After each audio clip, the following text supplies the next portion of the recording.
Hello, bienvenue dans ce live, j'espère que vous allez bien. Je suis Sandrine Carr, je suis très heureuse de vous retrouver encore une fois ce soir.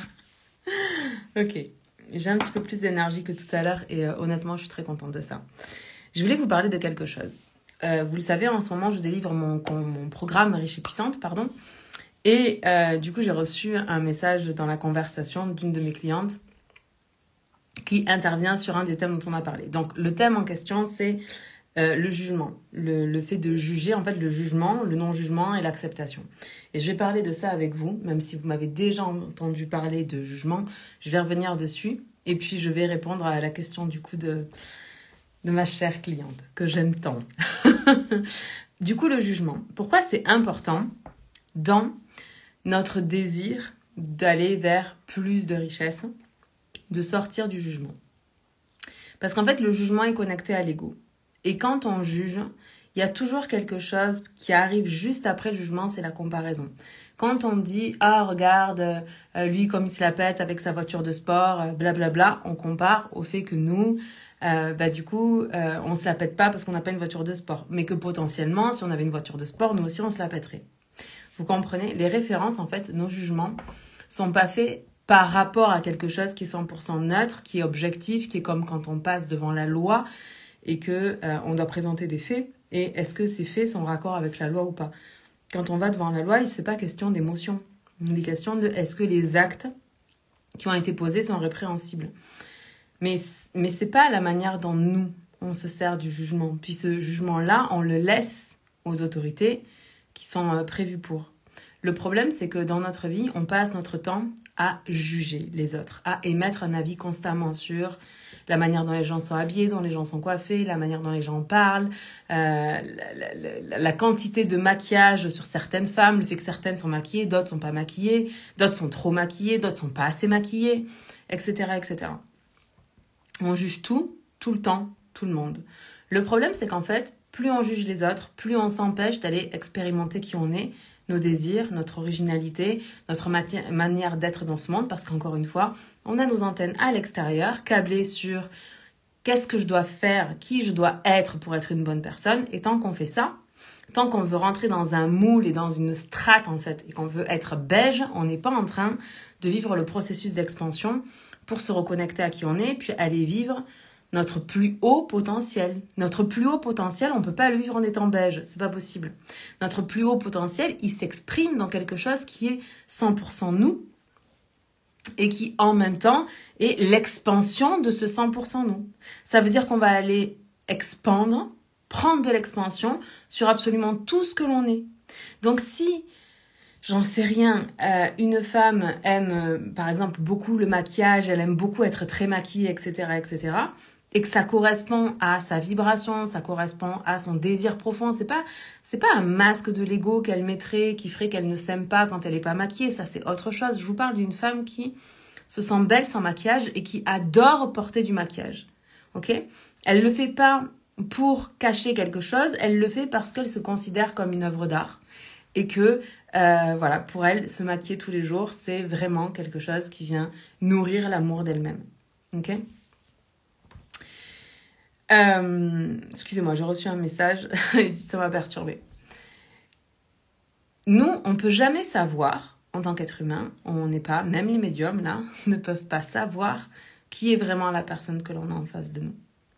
On ne sait pas. On ne sait pas si, pour cette personne-là, le fait de se maquiller est en alignement avec son âme ou si c'est le fait de ne pas se maquiller qui est en alignement avec son âme. Dans tous les cas, cette personne, elle est 100% libre, comme vous. Vous êtes 100% libre. Vous pouvez vous maquiller, vous pouvez ne pas vous maquiller, vous pouvez vous maquiller parfois, vous maquillez toujours, vous maquillez jamais, peu importe, vous décidez. En fait, le concept à côté duquel on passe constamment dès qu'on est dans les jugements, c'est le fait que tout est 100% potentiel. Vous êtes un pur potentiel. Ça veut dire que vous êtes comme un diamant brut. Et ce qui va faire que vous allez vous révéler, prendre de l'expansion, vous réaliser, aller expérimenter tout ce que vous désirez, vivre toutes les expériences que vous avez envie de vivre, c'est parce que vous allez affûter ce diamant. Hello Seb, bienvenue dans ce live. Vous allez affûter ce diamant facette après facette et vous allez décider quelle facette vous avez envie de faire rayonner. Merci pour les petits cœurs. Donc, Quand vous êtes face à quelqu'un, vous ne pouvez pas savoir ce qui fait que cette personne va être un petit peu plus en alignement avec qui elle est ou un petit peu moins en alignement avec qui elle est. Ce que vous allez projeter sur elle, c'est votre propre cadre de référence.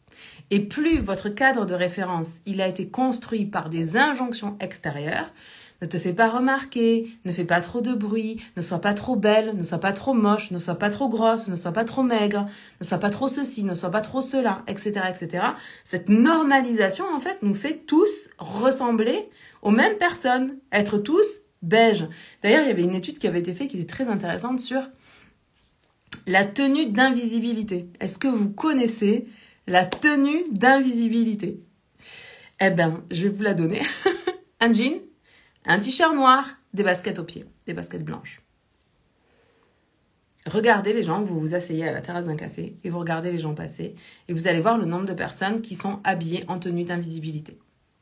Pourquoi on l'appelle la tenue d'invisibilité? C'est parce que cette tenue ne nous permet pas de nous mettre en avant.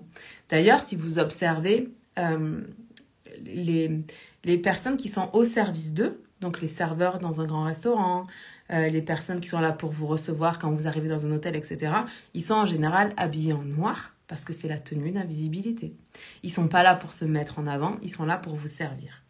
Donc, partant de là, cette tenue d'invisibilité que tout le monde porte en pensant que c'est le must de la tenue. Alors, vous avez la déclinaison avec le jean et le t-shirt blanc. C'est pareil, hein, c'est la même chose. C'est cette tenue, en fait, que tout le monde a dans son armoire et que quand on la met, on a l'impression d'être in parce que tout le monde s'habille comme ça, mais en fait, on est fondu dans la masse de qui on est, de toutes les autres personnes. Et qui on est n'est pas visible parce qu'on est fondu dans la masse. Si vous prenez conscience que, en tant qu'être humain, on est tous une pièce unique de cet univers. Il n'y a personne d'autre que nous qui a le même corps physique, les mêmes expériences, les mêmes pensées, les mêmes croyances, les mêmes compétences, les mêmes dons, les mêmes talents. Peut-être qu'on partage ça avec certaines personnes, mais personne n'a le mélange unique que nous on a. Parce que on est une pièce unique dans cet univers. Même des jumeaux élevés dans la même famille sont deux pièces uniques dans cet univers. Notre job, c'est pas de nous fondre dans le moule, comme on l'a toujours cru, c'est justement d'aller exprimer cette unicité dans le monde. Et de sortir du principe de dualité pour entrer dans le principe d'unité. Je suis entier, je suis complet et je fais partie d'un tout. Et je ne suis pas ici pour me fondre dans la masse, je suis ici pour devenir chaque jour un petit peu plus qui je suis, pour aller chaque jour expérimenter un petit peu plus qui je suis. Donc, quand on juge par rapport aux injonctions de la société ou par rapport à notre cadre de référence. Et on fait ça pourquoi? Parce qu'on va aller se rassurer sur le fait qu'on est une bonne personne. Soit on va mettre les gens en dessous de nous, genre une personne que l'on juge de manière négative, avec un jugement défavorable, en fait, on va se comparer à elle pour se mettre au-dessus et pour se sentir comme quelqu'un de mieux. Mais par contre, quand on fait un compliment à une personne et qu'on dit « Ah, elle est trop belle » ou « Il est trop beau », on a l'impression que c'est un compliment. La réalité, c'est qu'en fait, on est en train de se comparer à cette personne-là. Puis du coup, on va avoir un jugement qui est favorable, valorisant pour l'autre, mais dévalorisant pour nous, puisqu'on est en train de se comparer. Au lieu de laisser à chacun la possibilité d'être absolument tout ce qu'il a envie, sans que jamais on ait un avis dessus, sans que jamais on ait besoin de se comparer. Donc en fait, quand on juge les autres de manière favorable, on se piétine. Quand on juge les autres de manière défavorable, on est en train de se piétiner soi-même pour toutes les prochaines actions qu'on va faire après. Donc en réalité, dès qu'on juge et qu'on se compare, on se piétine. Et c'est pas en se piétinant qu'on va réussir à créer les plus grandes choses. Et là, c'est là où arrive le moment où ma cliente envoie cette question, elle me dit « Mais oui, mais comment ne pas juger des personnes comme Hitler ?» Le voilà, le fameux Hitler. Hitler, c'est l'excuse parfaite pour se comparer. Pour dire que nous, on est mieux que lui. Parce que nous, on ne ferait jamais ça. Est-ce que vous me suivez? Ça ne veut pas dire que j'approuve les comportements et les idées de ce monsieur. Pas du tout. Pas du tout. Mais je ne rentre pas dans le jugement volontairement parce que j'ai pas envie d'aller activer mon ego pour qu'il vienne me raconter que je suis meilleure qu'un autre être humain. Qui que ce soit. Parce que si je condamne ou je juge Hitler, je juge et je condamne tous les autres. Tous les autres. Et il y avait une phrase de Mère Teresa, moi, qui m'avait beaucoup marquée quand j'ai commencé à rentrer dans ce processus du coup de non-jugement et d'acceptation. Je vais revenir dessus.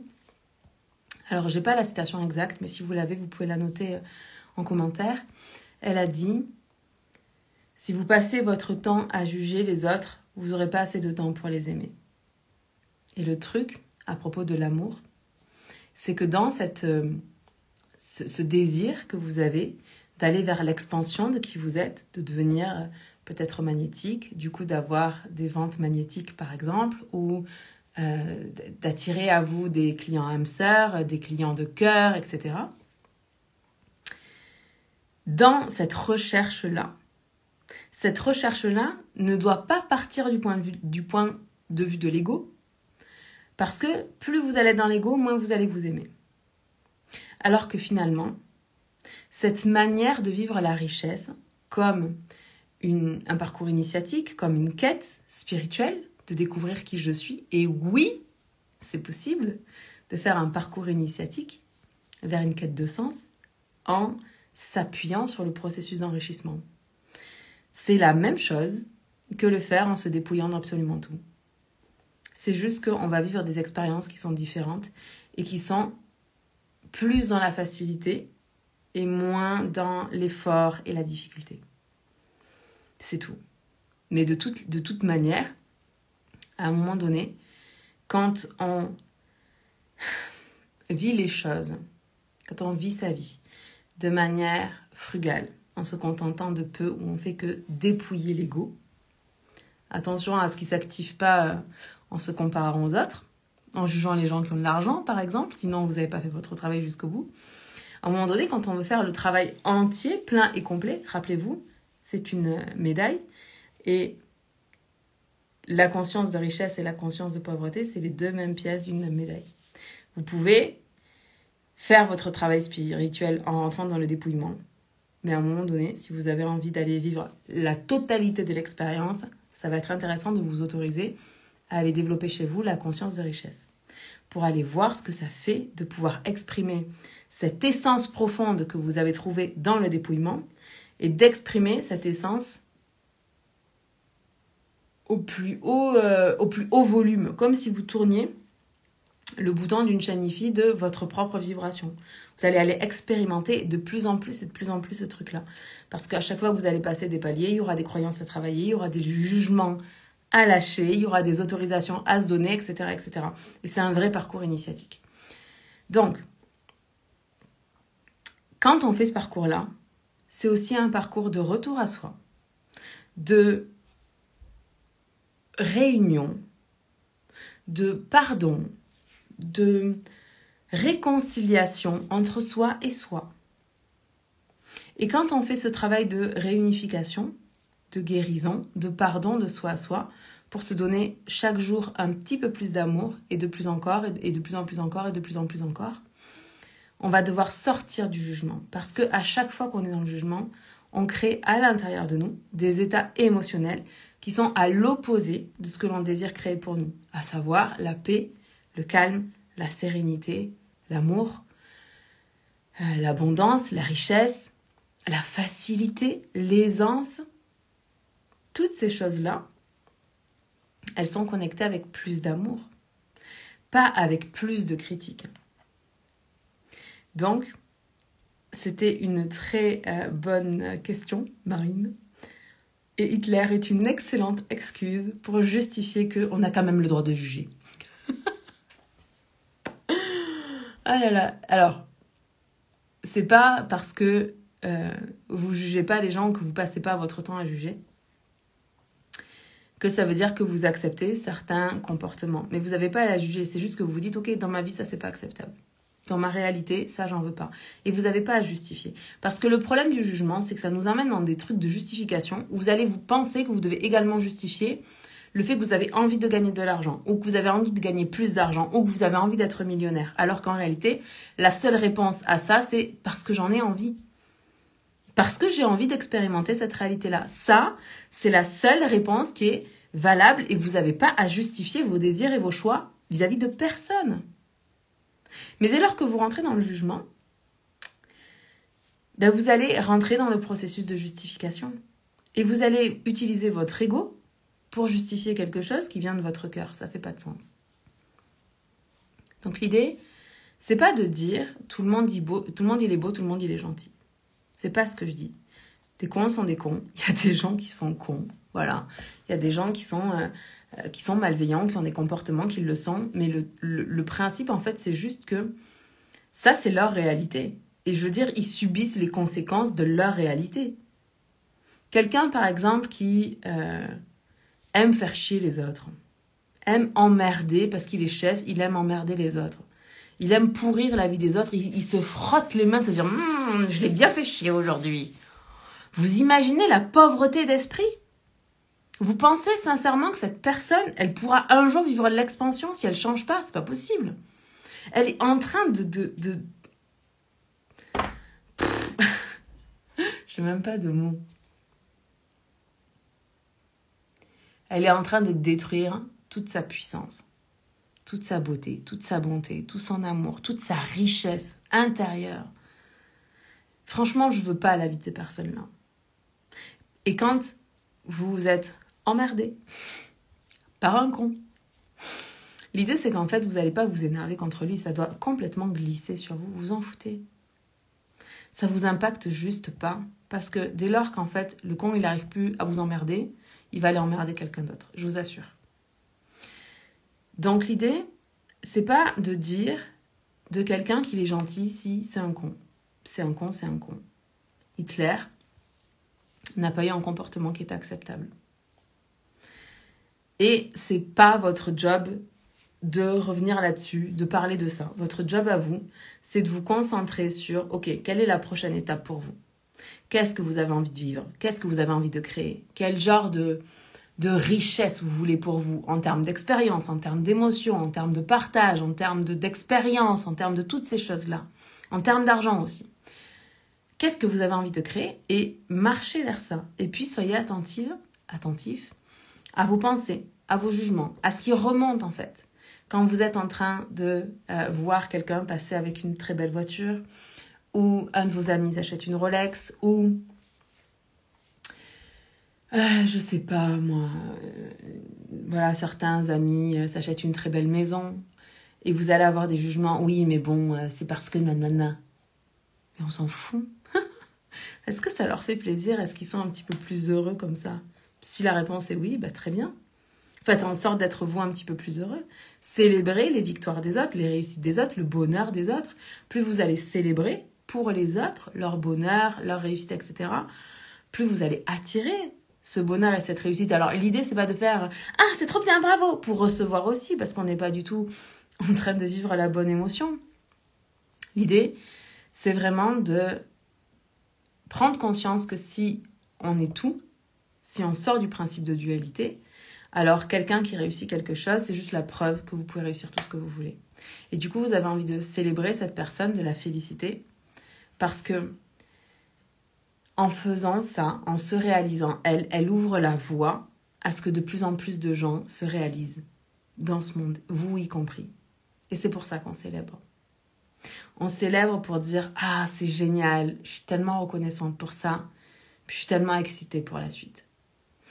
Ah, c'est génial, je suis tellement contente pour toi, puis je suis tellement excitée pour la suite. »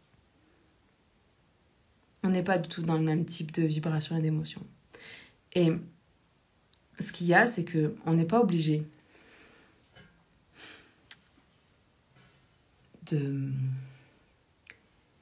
C'est pas tout le monde qui crée de l'argent depuis la vibration de l'amour de soi, de l'amour des autres, de l'amour pour le reste du monde. Bon pour moi, bon pour les autres, bon pour le monde. C'est pas tout le monde qui crée sa réalité en fonction de ça. D'autres personnes font autrement. Le truc, c'est que quand vous jugez ces personnes-là, vous êtes en train de vous interdire l'expérience qu'ils vivent. Et moi, je vous dis que vous pouvez créer la même chose qu'eux, mais en étant vraiment heureux. Combien de fois j'ai entendu « Oui, mais l'argent ne fait pas le bonheur ». C'est sûr que les gens qui sont riches uniquement d'argent, qui sont pas riches d'expérience, qui sont pas riches d'émotions, qui sont pas riches en amitié, qui sont pas riches au niveau des liens familiaux, etc., ils sont juste riches, mais ils n'ont pas tout le reste autour. Effectivement, je pense pas qu'ils soient heureux dans leur vie. Mais c'est leur expérience. C'est parce que ils ont le cadre de référence qu'ils ont. Mais vous n'avez pas envie de vivre cette réalité-là. Alors, vous ne pouvez pas comparer. Vous ne pouvez pas dire que l'argent ne rend pas heureux. Ou que l'argent ne fait pas le bonheur. C'est faux. Je suis désolée, mais aller dans un bon resto, inviter son chéri, sa famille, ses amis, passer un moment extraordinaire, c'est du pur bonheur. Faire un voyage à l'autre bout du monde avec des gens qu'on aime, c'est du pur bonheur. Tous ces moments-là, ces purs moments de plaisir, font partie du bonheur. C'est sûr que je mets davantage l'accent quand je vous parle sur le bonheur eudémonique, donc l'évolution, la contribution.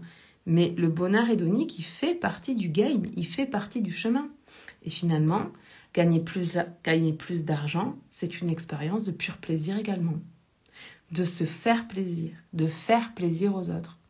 Quand vous faites plaisir aux autres, mais que vous, ça fait que du coup, vous vous retrouvez à découvert. Vous n'êtes pas en train de vous faire plaisir à vous, vous n'êtes pas dans la justesse. Bon pour soi, bon pour les autres, bon pour le monde. Si vous vous faites plaisir, que vous faites plaisir aux autres, vous faites plaisir au reste du monde. Parce que c'est cette vibration que vous partagez. Ok, je crois que je me suis beaucoup dispersée dans ce live, mais c'est ok, c'est des sujets qui me passionnent, qui m'amènent moi à vivre une vie où je m'aime chaque jour un petit peu plus, où je me pardonne, où je pardonne aux autres, où je prends conscience de qu'est-ce qui m'active en fait quand je vis certaines expériences. Comment est-ce que je peux me donner plus d'amour sur cette blessure qui a été réactivée par quelqu'un ou par quelque chose. Et finalement, plus je m'aime, plus j'aime les autres, plus j'aime le monde, plus j'évolue, plus je contribue, plus je reçois. Même si c'est pas pour ça qu'on le fait, la vérité c'est que quand on se concentre sur ce chemin, ce parcours initiatique de retour à soi, où on va aller se donner tellement d'amour. Parce que une fois, je me rappelle, j'étais étudiante et j'étais à découvert. Et j'ai pris conscience, j'étais tout le temps à découvert quand j'étais étudiante. C'était vraiment très très rare quand j'étais pas à découvert. Mais bref, tant que j'étais à découvert, et j'ai pris conscience qu'en fait, à chaque fois que j'étais à découvert, ça créait chez moi de l'anxiété, du stress. Et puis ça me basculait en état de survie. Donc j'étais pas en train de vivre, j'étais en train de survivre. Donc ça veut dire que je recevais mon salaire, parce que j'avais plusieurs petits boulots à côté de mes études. Je recevais mon chèque de paye, je me rappelle. Parce que c'était plus comme... Donc j'avais un travail fixe par exemple, puis j'avais des jobs à côté, puis je recevais le chèque de ce truc-là. Le moment où je l'avais, je le déposais sur mon compte. J'avais tellement peur qu'il disparaisse ou j'en sais rien, que du coup j'allais dans un magasin que j'adorais, puis je dépensais tout mon argent. Et le moment où je faisais ça, c'était du pur plaisir. En même temps, c'était de suite collé à la culpabilité. Mais bon, je m'aime et je m'accepte comme j'étais et j'ai fait mon chemin et je continue à avancer chaque jour là-dessus. Mais en fait, à force d'agir comme ça, du coup de prendre du plaisir pendant une après-midi et d'être en stress tout le reste du mois, un jour j'ai pris conscience que ce mode de fonctionnement-là, c'était du manque d'amour pour moi-même. Parce que je m'emmenais constamment dans des états dans lesquels je n'étais pas bien, dans lesquels je n'étais pas en train de prendre soin de moi et de me donner le meilleur. Ça a changé quelque chose. Ce jour-là, où j'ai compris ça a changé quelque chose. Parce que si je m'aime pas moi, qui c'est qui va m'aimer? Puis mon amour que j'ai pas à l'intérieur de moi, comment je vais pouvoir aimer les autres sans amour à l'intérieur de moi à partager? On partage que ce que l'on a. Donc j'ai commencé à changer les choses. Puis j'ai surtout arrêté de me juger. Parce que le jugement, c'est un manque d'amour. Pour entrer dans l'acceptation, ok, pendant des années, j'ai fonctionné comme ça. Aujourd'hui, je décide de fonctionner autrement. Et là, vous avez le véritable leadership, le véritable pouvoir, la véritable puissance personnelle. Ce n'est pas les autres qui vous définissent, c'est vous. Vous définissez qui vous êtes. ce que vous faites, ce que vous avez envie de faire et la manière dont vous allez le faire. Et vous arrêtez avec vos antennes branchées à l'extérieur pour être beige. Personne n'est beige. Il n'y a pas un être humain sur cette planète qui est beige, bordel de merde. Il n'y en a pas un. Mais tout le monde est là, on rentre dans la norme, faut pas trop briller, faut pas non plus être trop nul, sinon voilà, on dérange. Allez-y, dérangez. Dérangez tous les gens beiges, allez-y. Ok, je vous laisse là ce soir, je vous aime, je vous embrasse. On se parle demain.